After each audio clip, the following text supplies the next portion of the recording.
Have you ever wondered why some days you feel like a lioness on the prowl, while other times you'd rather curl up with a good book? If you're curious about the fascinating world of female desire, its ups, downs, and everything in between, then this video is for you. Hey everyone, welcome back to our channel. Today we're diving into a topic that's often misunderstood, but incredibly important: the truth about female desire. So grab a comfy seat, maybe a notebook, and let's get started. Now, before we dive deeper, let's address the elephant in the room. Female sexual desire has been a subject of myths, misconceptions, and even taboos for centuries. But here's the thing: it's a normal, healthy part of life that deserves our attention and understanding. In fact, an article published in the Times of India, women think about sex on an average 18.6 times a day, which works out once every 51 minutes. That's a lot of times thinking about sex. But why is female desire so complex, and what factors influence it? Well, tighten up, because we're about to take a fascinating journey through the female libido. First things first, let's talk about what desire actually is. It's not just about wanting to jump into bed with someone.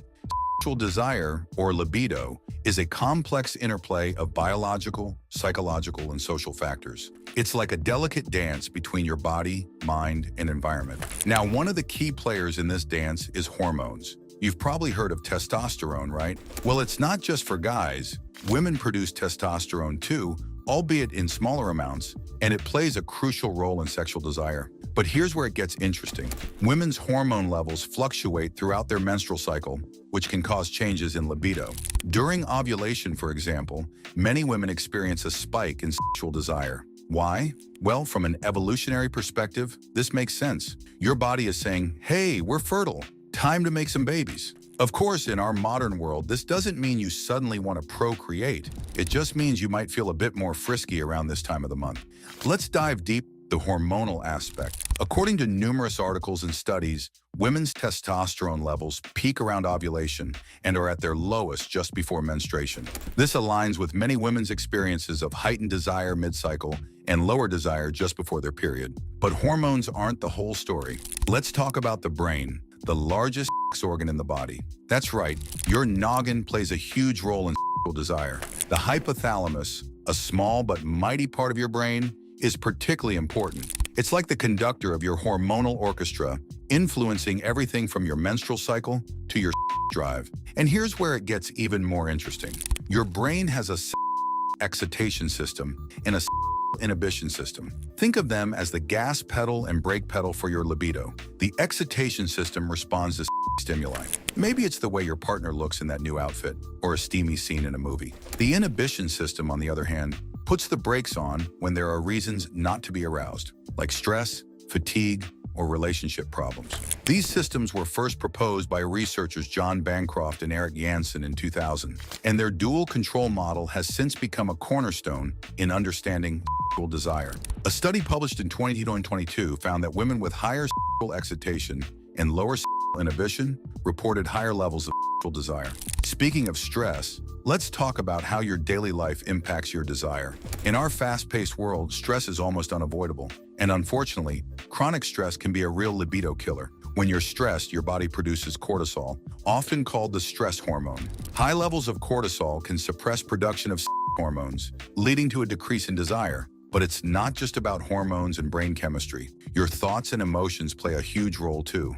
Body image, self-esteem, and relationship satisfaction all influence desire. If you're feeling good about yourself and your relationship, you're more likely to be in the mood. On the flip side, if you're struggling with body image issues or relationship problems, your desire might take a hit. A study on women's sexual behaviors found a strong correlation between body image and sexual desire in women. Women who reported more positive body image also reported higher levels of desire. This highlights the importance of fostering a positive relationship with your body for overall sexual well-being. Now let's address a common myth that women have lower drives than men. This simply isn't true. While individual desires vary greatly, research doesn't support the idea that women inherently have lower libidos. In fact, a study published in the Journal of Research found that women and men reported similar levels of desire in the context of a relationship. So why does this myth persist? Well, it might have something to do with how desire manifests differently in women and men. Men often experience spontaneous desire, sudden urges that seem to come out of nowhere. Women, on the other hand, more frequently experience responsive desire, desire that emerges in response to arousal. This concept of responsive desire was introduced by researcher Rosemary Basson in the early 2000s. Her research showed that many women don't experience desire as a sudden, out-of-the-blue urge, but rather as a response to pleasurable sexual stimuli. This doesn't mean their desire is any less valid or strong. It just follows a different pattern. Here's an analogy. Think of spontaneous desire like suddenly craving your favorite food. Responsive desire is more like not feeling particularly hungry, but then smelling something delicious cooking and realizing you want to eat. Both are valid forms of desire. Now let's talk about age. Another common myth is that women's sexual desire inevitably declines with age. While it's true that menopause can bring hormonal changes that affect libido, many women report feeling more sexually confident and experiencing greater satisfaction as they get older. Remember, sexual desire isn't just about biology, it's also about psychological and social factors. So what can you do if you're experiencing low sexual desire? First, it's important to remember that there's no normal level of desire. What matters is how you feel about your own libido. If you're concerned, here are some steps you can take. 1. Talk to your doctor. Low libido can sometimes be a sign of underlying health issues or a side effect of certain medications. A checkup can help rule out these possibilities. 2. Manage stress. As we discussed earlier, stress can be a major libido killer. Finding effective stress management techniques, like exercise, meditation, or therapy, can help. 3. Prioritize self-care. Taking care of your physical and mental health can have a positive impact on your drive. This includes getting enough sleep, eating a balanced diet, and engaging in regular physical activity. 4. Communicate with your partner. Open, honest communication about your desires, needs, and any concerns can help improve intimacy and desire. 5. Consider therapy. If you're struggling with persistent issues related to sexual desire, therapists can provide valuable guidance and support. Remember, sexual desire isn't a constant. It's normal for it to ebb and flow over time. What's important is that you feel comfortable and satisfied with your sexual life. Now, I could go on and on about the complexities of female sexual desire, but I think we've covered the main points. The key takeaway? Female sexual desire is a rich, multifaceted aspect of human sexuality that's influenced by a wide range of factors, from hormones and brain chemistry to psychology and social context. Understanding your own desire, what turns you on, what turns you off, and how it changes over time can be an empowering journey of self-discovery. And remember, there's no right or wrong when it comes to desire. What matters is that you feel comfortable and fulfilled in your life. And that's all for today.